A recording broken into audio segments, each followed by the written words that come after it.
C'est sur les pistes du stade Lamido Yaya Daïro de Maroua que l'histoire du prestigieux Grand Prix hippique international d'excellence, Paul Biya, s'est écrite de nouveau. Au galop, près de 150 chevaux alignés ont rivalisé d'adresse et de vitesse. 10 courses pour autant de catégories dont les distances sont comprises entre 1200 et 1800 mètres ont été disputées.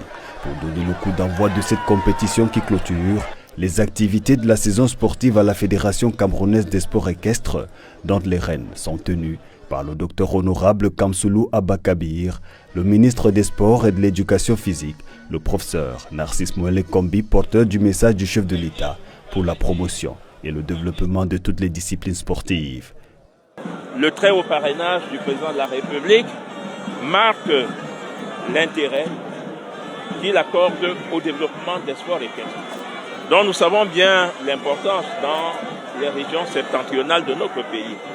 Cela montre également combien il est important que toutes les disciplines sportives reçoivent le soutien des pouvoirs publics.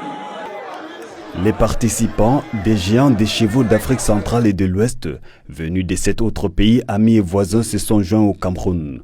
Le nombre d'écuries présentes à ce rendez-vous grimpe à 120 avec une centaine de jockeys au physique frêle qui se déchaînent le long de l'hippodrome. La scène se déroule sous les yeux de près de 30 000 spectateurs amassés, les uns le long des pistes, les autres sous la tribune. Parmi les personnalités, des ministres de la République, des autorités administratives et des élites politiques, tous séduits par la puissance et l'agilité des chevaux. Dans la région de l'Extrême en particulier, nous allons tout droit vers les élections présidentielles et les autres. Nous pensons que le travail abattu par le chef de l'État pour un retour à la sérénité, au calme, a porté ses fruits.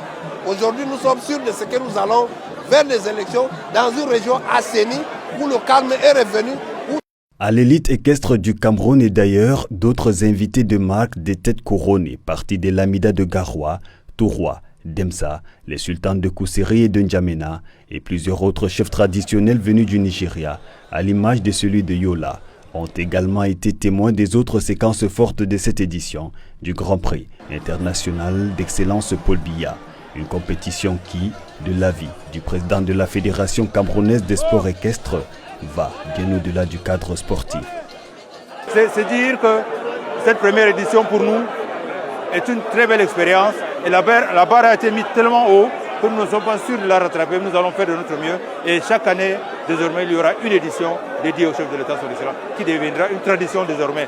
C'est parce que nous sommes sûrs d'avoir l'expérience, la connaissance, la capacité de mobiliser les gens que nous avons pris le risque de prendre le nom du chef de l'État pour le mettre devant, parce que nous avions une obligation de résister.